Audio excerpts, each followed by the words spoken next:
Et tu veux un 2026 un peu plus léger et moins prise de tête?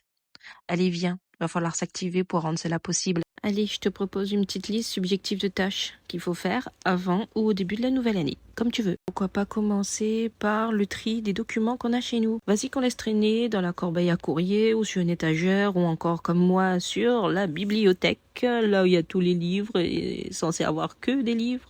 Moi, je range mes documents dans des gros classeurs avec des pochettes plastiques. Tu peux prendre tes vieux classeurs du lycée ou de la fac ou celui de ton frère, ta sœur ou de la récup dans une brocante ou tout simplement en acheter, hein. Tu te munis d'une perforeuse ou de pochettes en plastique comme moi. J'ai récupéré les miens, j'en avais tellement, autant rendre cela utile. Tu t'installes sur le tapis du salon ou sur la grande table de la salle à manger, peu importe. On évite bien sûr les coups de vent et tu commences à faire ton tri de documents. Il faut ranger ces documents par catégorie. Voici une petite liste que vous pouvez mettre en place.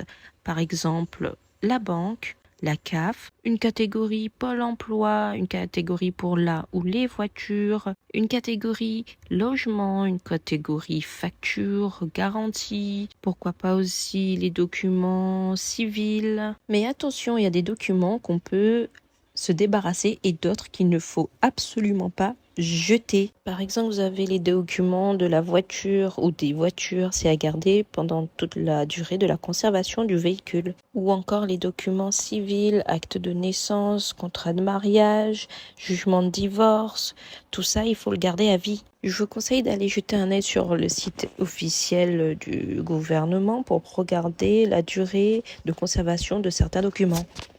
Je conseille bien sûr de garder ces documents papier, mais il y a des documents que vous pouvez avoir en format numérisé. Il suffit juste de faire la demande auprès du service concerné ou encore de les numériser vous-même. C'est possible pour les factures internet, téléphone, assurance. Voilà la première tâche que je propose pour avoir une année plus légère. Continuez de me suivre pour avoir la suite.